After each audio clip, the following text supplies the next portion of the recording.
Hi and welcome to Wargaming. So we're going to have a little bit of hobby time now, something different. We've got all these minis that we've collected, so let's get magnetising. Please like and subscribe, and I'll continue to try and churn out some short videos as we're waiting for my copies of Spearhead to turn up. So we've gone and built my Spearhead models, and we're going to box them. So we need to magnetise the bases of them first of all. I've got one of these really useful boxes. This is the slightly deeper 9-litre version. I also use the slightly shallower as well, as I think it's 4-litre versions. I've got these self-adhesive magnetic sheets then, they're A4 size. They fit nicely into the bottom of these boxes, as I'll show you now. These are bought off eBay. They work out around about sort of £2 per sheet, I think it is. So there's a little bit of a gap when you drop one in. So if you take your second sheet, I turn it upside down so I can see the white backing, obviously because it's black on the one side. Get a marker pen. Just draw a line across the top of it by there where the edge of the upper sheet overlaps, and you can just about see that faint green line there. Yeah, just about see it there. So that's our line we're going to cut along then. So we're going to stick these bases down now. I'll cut that with a scalpel a little bit later on. And as I said, they're self-adhesive, so nice, straightforward, no real complexity with this. These are good sticky sheets. Just drop them into your box, try and make sure that they're lined up, but you do get a second chance here. I haven't quite got it on there. You can sort of peel it off again before you press it down really firmly, and then they're kind of stuck down, then they're not really going to come up. Obviously, sometimes you get a bit of heat, you get a bit of moisture under there, and they will lift again. You may have to glue them down again, but I haven't had any problem in all honesty.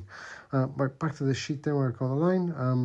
This is all very rough. You don't need it exact. Say your magnets are going to be under the base of your minis, and you're not going to have them tight up to the edges. So as long as you've got a relatively good edge there. See, one simple cut through with the scalpel has done it. That fits in. Just double checking I didn't need to trim anything. Adhesive off. Press it into the side. Make sure the edges are buttoned up to one another. There you can see it's just curling up a little bit there on the lower edge, but that doesn't really matter. There we are, and all pressed down nice and firm. So there's our base. So that's our box, ready to receive our minis with our bases magnetised. How are we going to magnetise them? See people using milliput, I see people using green stuff. I've got these 5mm by 2mm magnets. You can buy these all over the place. These particular ones have come from Temu, so they're probably about as cheap as you're ever going to get. Let me just move this and make some space. So yeah, with milliput and green stuff, it is expensive. That's the downside. It's not what I use. We've got different size bases. You're going to need different amount of magnets. Small little, like the clan rats, probably just going to use one little magnet on there. As you get up to the bigger character figures, you're going to need perhaps 3 or 4 magnets. So clan rats are quite small, just going to have one magnet underneath them. And then it's obviously the size of the mini on top as well. The base might be big, but you might have a small mini on there. So what I do is, obviously, because there's glue involved when you stick these magnets on, I've got my magnet sheet to emulate what I'm going to put in the box. I have a bit of greaseproof paper, so my glue and stuff doesn't stick down. I get my magnets. They're going to fit under there. Obviously, when they're on the greaseproof paper, they're flat to the base, so they're going to have a good contact with what's in the box. Just making sure that those two fit underneath that particular character. I'll do another 2 magnets here. They're going to be one each for each one of these clan rat figures then. I've got 2 of them there. And what I'm going to use now to stick it down is a glue gun. This is by far the cheapest, the easiest and the quickest way of doing these that I found. 50 glue sticks there, $1.99 from the range. This particular glue gun has come from, I think it was Hobbycraft for like £5, and I had about like 10-15 glue sticks with it as well. So you put a bit of hot glue on there, on top of the magnet, you get your model, you push it down on top. That flattens your glue off, it adheres to the underside of your base, and your magnet's in contact with the sheet underneath. You can rush through these, you can put glue down on several magnets and then come around. What I will warn is your glue will start to harden as it cools down. These magnets have come from my garage. That's where I store everything. So they're a bit cold.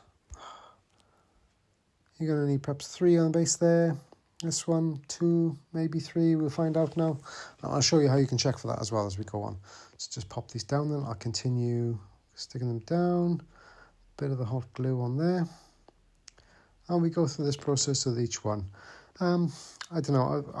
My son has gone and built up everything that he's had with these Spearhead magazines. So he's got all the Clan Rats and all the Eternals then.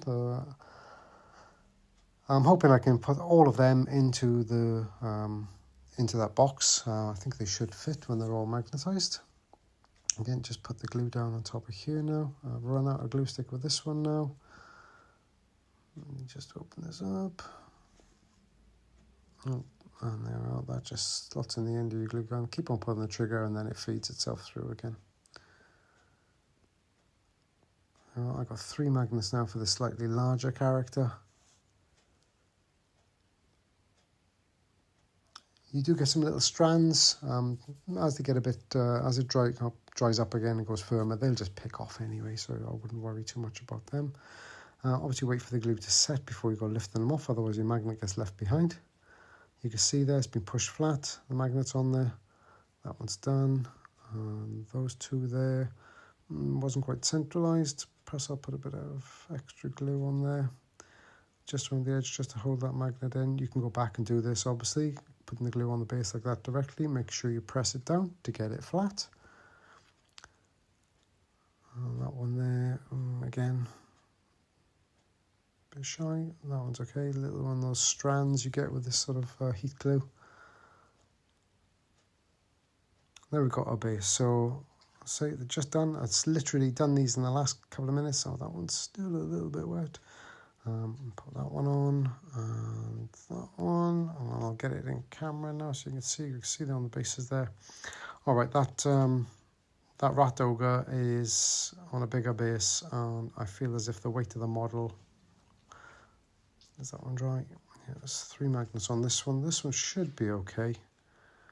I'll look now, do the little shake test. That's fine, no problems there. A little wobble. See the ogre is spinning around a little bit. I've got a feeling I might have to put an extra magnet on there. And then Stormcast, yeah, he's fine. Yeah, I'm going to put an extra magnet on this one because you can see he was spinning around a little bit there on the base when he was on his edge and was giving it a shake, and we don't want our models moving around when they're in storage. So you press that down in there. You've got to allow a little bit of time now for the glue to harden up again. Doesn't take very long. I've left the magnet there. There we are, it's back on there again now. So just keep the pressure down there, because obviously it's got to sort of harden up again now after you've cooled it down. That one's okay, that one's looking better. Pull these little strands off. You need to be sort of mindful. I'll go through a little, you can see the glue melts down there where I got a little lump of glue. That'll melt down and that'll push off a little bit there. And just put it on the base to make sure it's all gone flat. Thanks. Right, problem solving. Sometimes you get wobbly bases. You put a magnet in and you haven't pushed it down and the glue has gone hard. Let me show you what happens there. So this particular one, I've got 2 magnets underneath here because I thought it was quite a big, even though it's a small base, it was quite a lot of character. You can see that he's wobbling around a little bit. What you can just about see, not sure, you can just about make it out. There's about 1/2 mil sticking up where I didn't push it down before the glue cured, then I went hard, so it cooled. So if you put the tip of the glue gun, which the heat is going through, on the tip of the magnet, which is metal, the heat will transfer into the magnet, which will transfer into the glue, which will melt the glue and push the magnet a little bit deeper into the glue. So do that with both the magnets, get them pushed a little bit deeper. Then with the tip of the glue gun, I'm not pushing any more new glue through, just the hot tip of the glue gun, touch that into your glue underneath. That'll soften your glue up again. You can do this as many times as you need to, because this glue will just keep on reactivating with the heat. Keep on pushing everything down, make sure those magnets are nice and mobile, make sure all the glue is all softened up. Yes, it looks messy and scruffy now, don't worry about it, it's underneath your base. and then push it down and apply a bit of pressure to it to make sure that it is pushed down and it is flush flat. And that will cure your magnets back underneath again. Now, if you've done this with milliput or you've done this with green stuff, that will be it. It's gone hard. You can't do anything else about it. You waited overnight for it to cure. You get up in the morning, you got wobbly bases. This, it literally is a couple of minutes later. It is cured. You've gone back. You've adjusted it. That is sitting lovely. If your magnet falls out, heat the glue up, glue it back on again. If you're on the road, just use some super glue. Thanks, guys.